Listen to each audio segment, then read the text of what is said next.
할렐루야. 여름에 건강하시기 바랍니다. 이제 곧 중복이 지났으니 여름도 끝나갈 것입니다. 오늘은 우리 신앙생활의 내비게이션은 주님이 보내주신 성령님이다 하는 제목으로 함께 은혜를 받도록 하겠습니다. 옛날에는 지도를 가지고 처음 가는 길을 찾아갔는데요. 요즘은 지도를 대신해서 전자 안내자가 잘 생겼습니다. 영어로 내비게이션이라고 한다면서요. 내비게이션은 이제 빠른 길도 알려주고 또 골목길도 알려주고 그래서 도착지까지 우리를 친절하게 안내해 줍니다. 좌회전, 우회전, 직진 또 그리고 돌아가세요 이런 것으로 우리를 안내해 줍니다. 만일 우리가 그 지시를 잘못 따라서 다른 길로 이렇게 빠지면 또다시 새로운 길로 우리에게 다시 돌아오게 해 줍니다. 여행 가면 안내자의 말을 따라가지요. 안내자를 따르지 않으면 여행에서 낙오할 수 있기 때문입니다. 이 세상 70년, 80년, 100년 살아가는 게 하나님께서 보내주신 여행과 같습니다. 오늘 이 여행길에 주님은 저희들에게 내비게이션에 해당하는 선물을 보내주시겠다고 약속하셨습니다. 그 이름을 오늘 진리의 성령이라고 합니다. 옛날에는 하나님께서 양심 시대에 우리 양심을 잘 깨우쳐 주셔서 내비게이션 역할을 하게 했습니다. 그런데 이 양심이 어두운 사탄의 속임수에 넘어가서 양심의 화인을 맞게 되면서 하나님께서는 내비게이션으로 십계명을 주셨습니다. 십계명이 내비게이션이 되었습니다. 모세와 그리고 그 시대의 모든 사람들은 십계명을 내 삶의 내비게이션으로 삼고 그 뒤 예언자들도 선지자들도 모두 백성들과 함께 이 하나님이 보여주신 내비게이션을 따라서 신앙생활을 했습니다. 그러다 우리 예수님이 오셨습니다. 예수님이 오시고 친히 하나님의 말씀을 들려주셨습니다. 하나님의 말씀이 진리입니다. 이 세상을 잘 살아갈 수 있도록 기쁘고 행복하고 그리고 서로 오손도손 살아갈 수 있도록 하나님의 말씀을 예수님이 한마디 한마디 알려주셨습니다. 오늘 그 은혜를 받으려고 합니다. 요한복음 16장은 예수님께서 사역을 마치고 이제 본향으로 돌아가실 때가 되셨습니다. 내가 곧 본향으로 가겠다. 거기서 저 세상에 살 집을 마련하고 준비하겠다 이렇게 말씀을 하시자 제자들이 근심이 가득해졌습니다. 아주 근심하는 제자들에게 걱정하지 말라고, 근심하지 말라고 오늘 예수님을 대신할 영을 보내주었다고 말씀하십니다. 16장은 바로 그런 장입니다.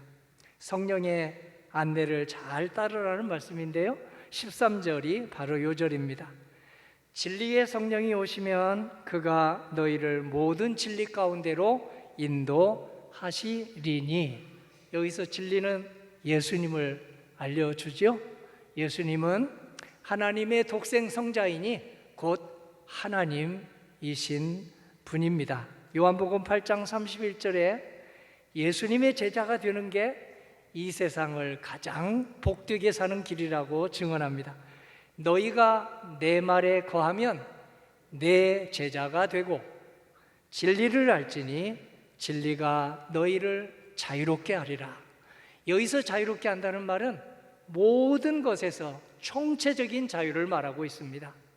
죄에서 자유는 물론이요, 욕심과 미움에서 자유도 물론이요, 억압받는 것에서 온갖 질고에서 자유함을 얻게 되는 것도 말하고 있습니다. 우리를 고통스럽게 곤고하게 만드는 모든 것에서 총체적으로 우리에게 구원을 주님께서는 자유하게 하신다고 말씀하십니다.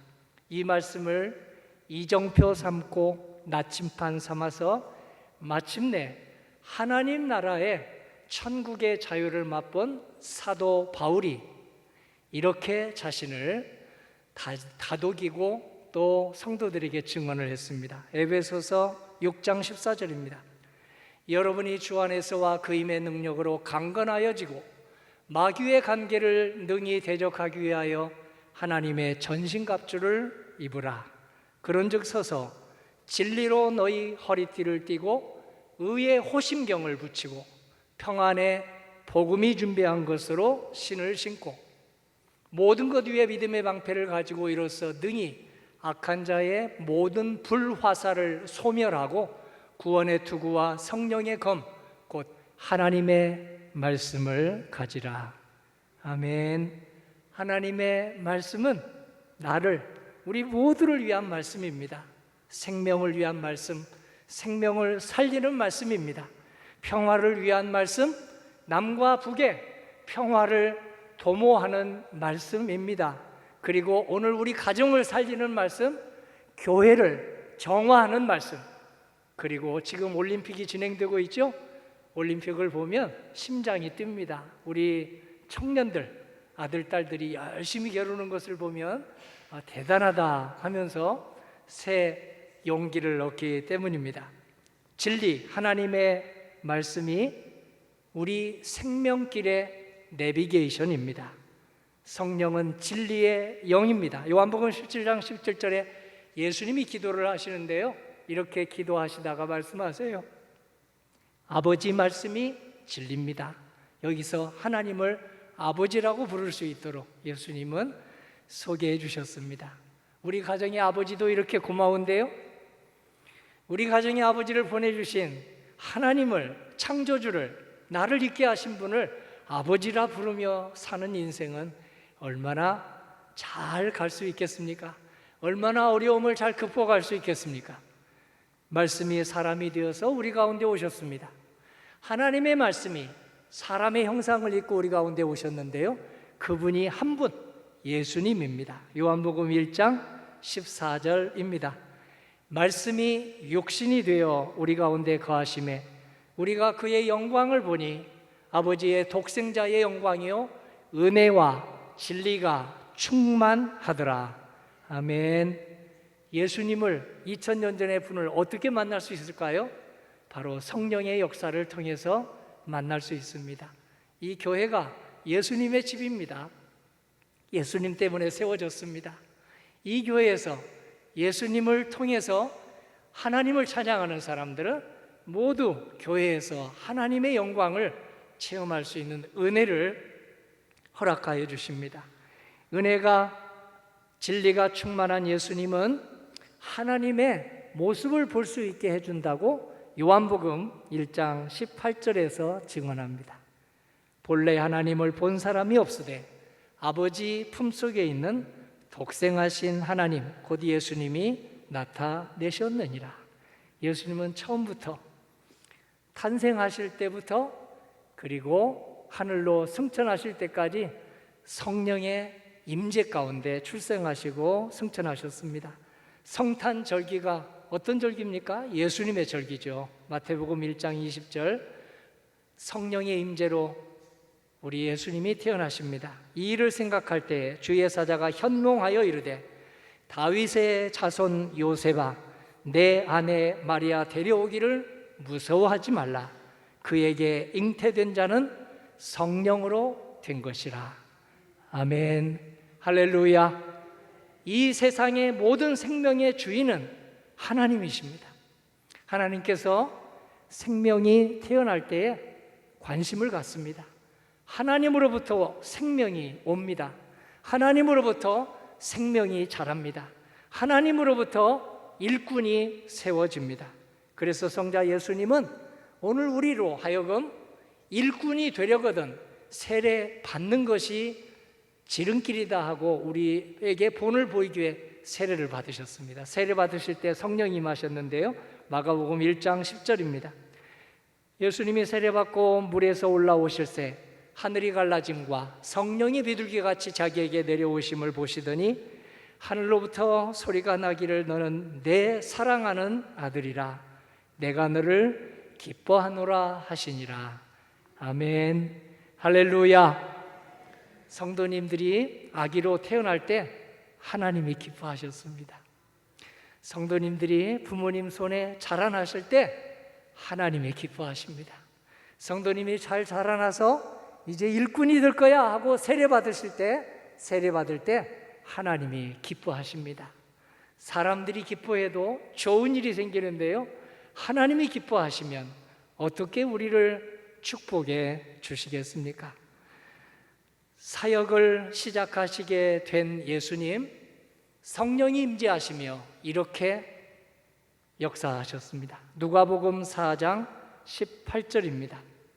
오늘 이 말씀을 한 목소리로 크게 합창하기 원합니다. 주의 성령이 내게 임하셨으니 이는 가난한 자에게 복음을 전하게 하시려고 내게 기름을 부으시고 나를 보내사 포로된 자에게 자유를, 눈먼 자에게 다시 보게 함을 전파하며 눌린 자를 자유롭게 하고 주의 은혜의 해를 전파하게 하려 하심이라. 아멘.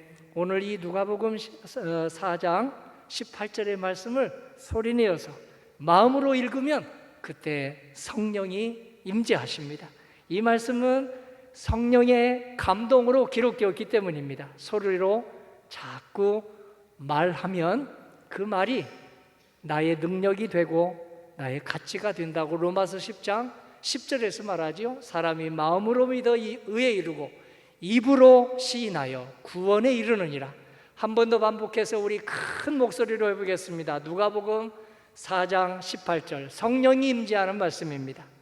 주의 성령이 내게 임하셨으니 이는 가난한 자에게 복음을 전하게 하시려고 내게 기름을 부으시고 나를 보내사 포로된 자에게 자유를, 눈먼 자에게 다시 보게 함을 전파하며 눌린 자를 자유롭게 하고 주의 은혜의 해를 전파하게 하려 하심이라.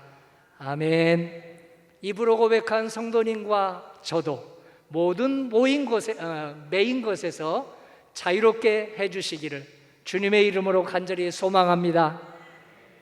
예수님은 사역을 마치고 본향으로 돌아가실 때 성령을 보내주겠다고 약속하셨습니다.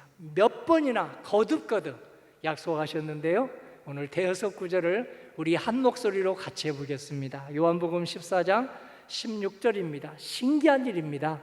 입을 지으신 하나님이 그 입으로 시인하면 그게 신앙 고백이 되고 나의 가치가 되고 나의 능력이 되게 하시는 성령님의 임재입니다. 요한복음 14장 16절입니다. 내가 아버지께 구하겠으니 그가 또 다른 보혜사를 너희에게 주사 영원토록 너희와 함께 있게 하리니 그는 진리의 영이라. 세상은 그를 받지 못하나니 이는 그리를 보지도 못하며 알지도 못함이라. 그러나 너희는 그를 아나니 그는 너희와 함께 거하시며 또 너희 속에 계시겠습니다. 아멘. 할렐루야. 양심을 비춰주는 성령이십니다. 우리 갈 길을 비춰주는 성령이십니다. 우리의 오류된 생각을 비춰주는 성령의 빛이십니다. 빛을 만드신 하나님, 성령의 빛으로 오늘 우리의 모든 것을 비춰주시며 나를 성찰하게 하고 나를 수정할 수 있도록 기회를 주십니다. 요한복음 14장 26절, 오늘 여기가 기도원입니다. 한 목소리로 해보겠습니다. 보혜사 곧 아버지께서 내 이름으로 보내실 성령, 그가 너희에게 모든 것을 가르치고 내가 너희에게 말한 모든 것을 생각나게 하리라. 아멘. 성경을 읽을 때 그러므로 성령님 깨닫게 해주실 때 잘 제가 따라가게 하여 주시옵소서. 성경 읽을 때, 성경 묵상할 때, 성경 필사할 때, 그리고 성경 공부할 때, 성경 통독할 때 성령님이 반드시 임재하십니다. 그래서 나로 하여금 깨닫게 해주십니다. 이 말씀은 나를 위한 말씀, 나를 위한 내비게이션. 내가 아멘하면 축복이 2배가 되게 하셔서 나만 위한 내비게이션이 아니라 우리 가족 식구 모두에게 인생의 생명의 내비게이션이 되게 하신다는 약속을 통해서 오늘 우리가 합창을 하면 훨씬 은총이 2배가 됩니다. 요한복음 15장의 말씀도 같이 해보겠습니다. 보혜사 곧 아버지께서 내 이름으로 보내실 성령, 그가 너희에게 모든 것을 가르치고 내가 너희에게 말한 모든 것을 생각나게 하리라. 아멘. 할렐루야. 저는 부모님 돌아가셨는데요, 살아계실 때 하던 말을 제가 못 알아들었었습니다. 그런데 지금은 추도 예배 기일 뿐만 아니라 일상생활에서도 아버지가 하던 말이 기억이 납니다. 아, 이런 뜻으로 얘기하셨구나. 어머니가 하던 말이 기억납니다. 아, 이런 뜻으로 얘기를 했는데 그때 내가 못 알아들었구나. 오늘 우리 성령 하나님께서는 성경을 읽어도 이건 나를 위한 말씀이 아니야, 저 사람을 위한 말씀이야 할 때, 아니야, 너를 위한 말씀이다, 너를 위한 말씀이야 하고 저희들에게 깨닫게 하여 주십니다. 요한복음 16장 13절의 말씀 소리내어서 함께하기 원합니다. 진리의 성령이 오시면 그가 너희를 모든 진리 가운데로 인도하시리니 그가 스스로 말하지 않고 오직 들은 것을 말하며 장래 일을 너희에게 알리시리라.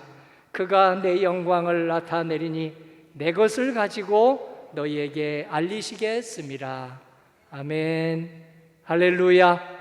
우리 모두의 아버지이신 하나님, 우리 장래 일을 성경을 통해서 알려주시겠다고 하십니다. 요단강을 건너가는 죽음의 시간도 우리에게 알려주겠다고 하십니다.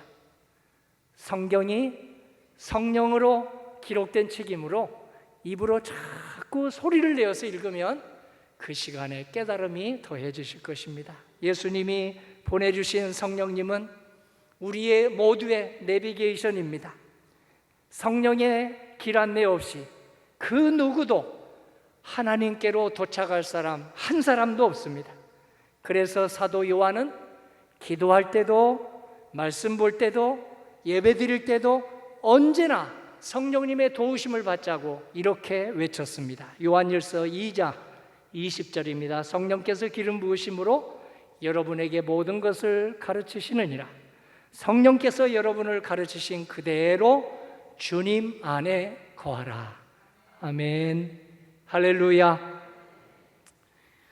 이렇게 생명길의 내비게이션인 성령님을 의지한 한 성도님이 있습니다. 작년 7월 소천한 공덕교회 서정남 장로님입니다. 서 장로님은 80세로 소천을 하셨는데요, 1943년 전남 화순 송정리에서 태어났습니다. 그리고 서울로 부모님이 이사 오면서 고사리 손을 부모님의 손에 맡기고 올라와서 살기 시작했습니다. 서울 생활이 녹록지 않았습니다. 6살 때, 근데 그런 상황에서도 아버지가 돌아가시고 말았습니다.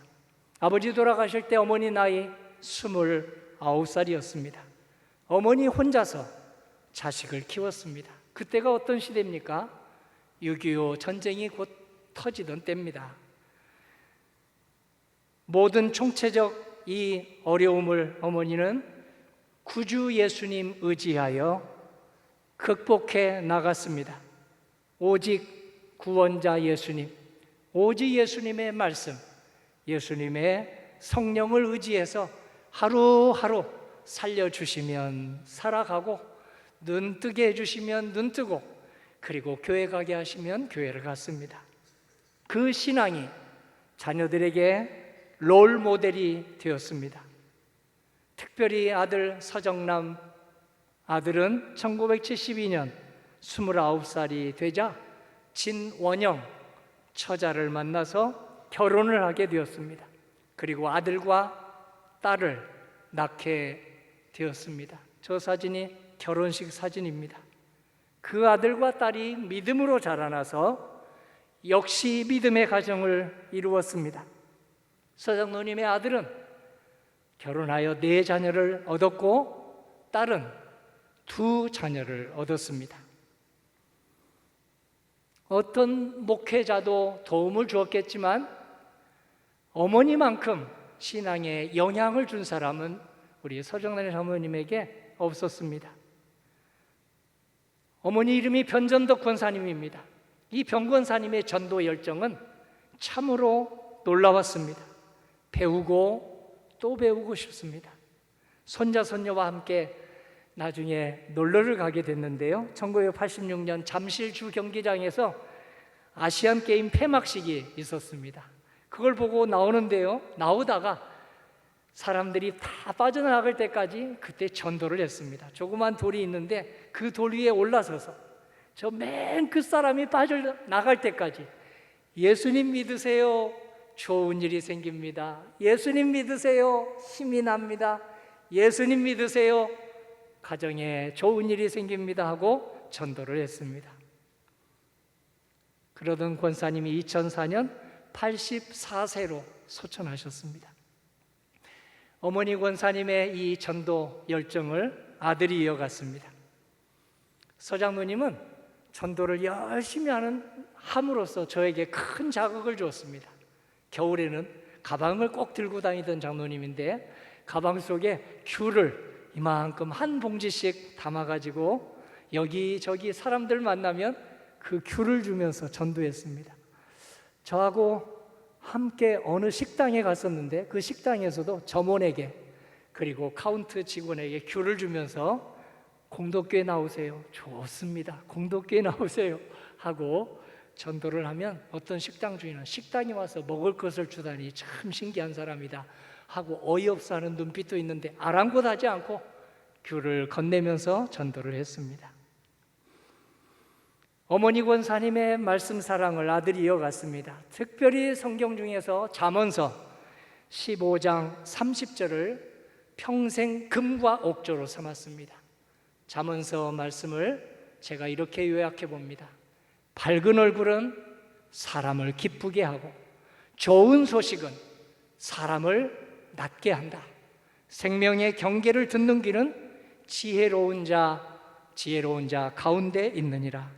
여호와를 경외하는 것은 지혜로운 훈계라. 겸손하면 영광이 따르느니라. 아멘. 이 말씀 따라서 서장님은 평생 동안 세 가지를 가슴속에 아주 못이 박히도록 스스로 얘기했습니다. 겸손하자, 전략하자, 그리고 인사 잘하자. 인사 잘하자, 겸손하자, 그리고 전략하자. 어머니가 준 신앙의 롤모델이었습니다. 장로님은 목장뿐 아니라 다른 목장 식구들에게도 늘 만나면 먼저 인사를 했습니다. 선배에게만 먼저 인사한 게 아니라 후배를 만나도 청년을 만나도 심지어 어린이를 만날 때도 먼저 인사했습니다. 쟤 나한테 인사 안 하나? 청년이 저 뒤집 아들이야. 인사할 때까지 기다려야지 하지 않고 그 청년에게 다가가서 인사했습니다. 그리고 인사한 다음에 대화하고 소통할 때는 내가 나이가 이만큼 많으니 너희 아버지 나이니 나에게 가르침을 받아야 돼 하지 않고 겸손하게 친구처럼 소통했습니다. 어머니에게 배운 물자 전략을 생활화했습니다. 그리고 이런저런 의견이 있으면 사람마다 의견이 다르지요. 자기 의견을 개진하되 결코 너무 끝까지 싸우거나 그리고 또 다투지 않으려고 마음의 다짐을 여러 번 했습니다. 장로님은 제가 볼 때 야곱 같은 사람입니다. 불굴의 의지, 집념의 삶을 지향했습니다. 그 한 예가 마라톤 도전입니다. 그 아담한 책으로 마라톤을 8번이나 완주했다고 하니 놀랐습니다. 저는 한 번도 완주하지 못했습니다. 백리길 42.195km를 8번이나 그 튼튼하지 못한 몸으로 완주를 했다니 그 의지가 야곱을 닮았습니다. 그 의지로 1979년 종로에 세운상가에서 시작한 전자사업을 키워서 용산에도 분점을 냈습니다. 사업에만 전념한 게 아닙니다.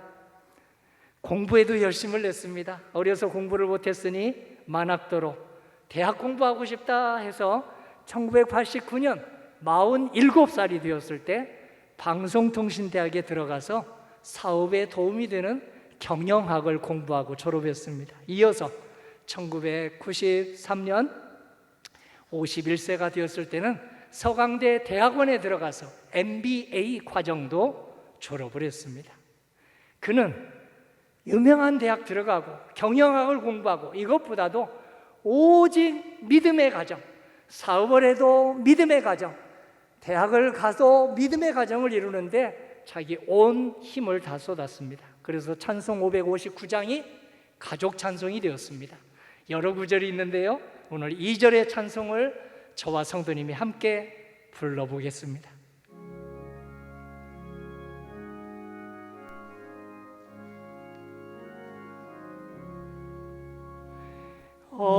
어머니 우리를 고이시고 동기를 사랑에 뭉쳐있고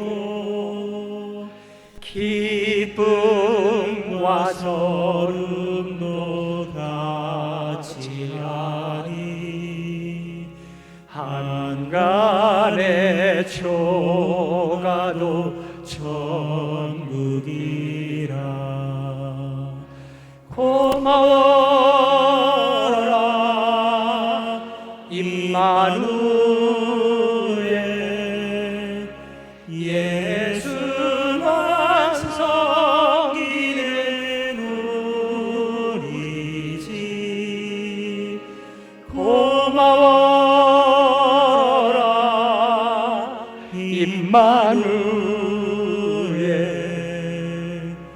복되고 즐거운 하루하루.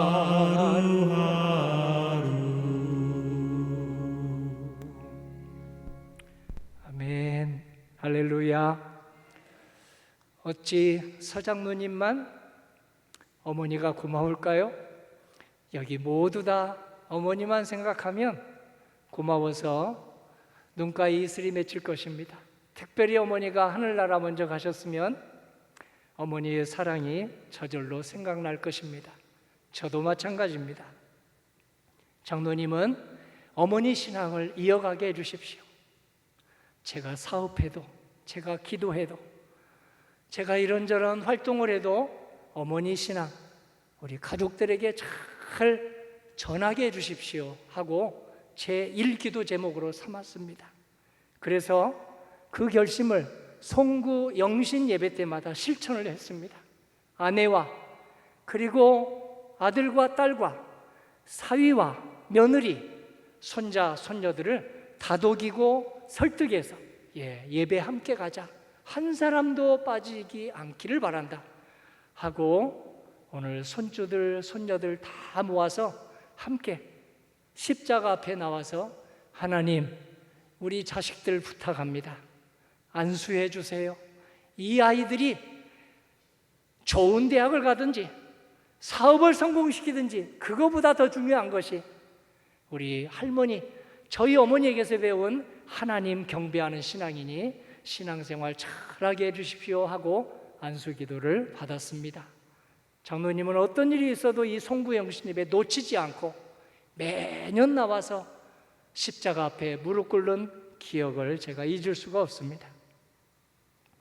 이 믿음을 하나님께서 귀하게 보시고 62세가 되어 2006년 공덕교회 16대 장로님이 되게 하셨습니다. 지금 앉아 계시는 민경자 장로님하고 두 분이 함께 장로님으로 심우하게 하셨습니다. 2013년 정년 은퇴할 때까지 8년간 심우하면서 이 성전이 5번째 성전이거든요. 99년 동안 5번을 지었습니다. 성전 짓는데 자기의 믿음과 자기의 헌신을 도왔습니다. 그리고 작년 조금 더 사셨으면 했는데요, 하나님이 부르셔서 2023년 7월 80세로 소천하셨습니다. 저는 천국 완송식에서 참으로 감동 깊은 은혜를 받았습니다. 손자녀 6명 모두가 하루도 아니고 이틀, 3일 내내 눈물을 걸썽이며 할아버지 고맙다고, 할아버지 기대에 부응하는 사람 되겠다고, 하나도 남김없이 손자녀 모두가 하나님의 끔찍한 사랑을 다 받았다고 그렇게 다짐했습니다. 성도님 가정도 이렇게 되시기를 기도합니다. 한 사람 변전동 권사님 때문에 그 아들과 딸이 신앙을 이어받고 그 자녀들이 모두 중고등부, 청년부에서 지금 믿음 생활 열심히 하고 있습니다. 성도님 가정도 우리 모두의 내비게이션인 성령님을 잘 따라가서 복되고 복된 가정, 은혜롭고 은혜로운 교회 이루시기를 주님의 이름으로 기원합니다. 아멘.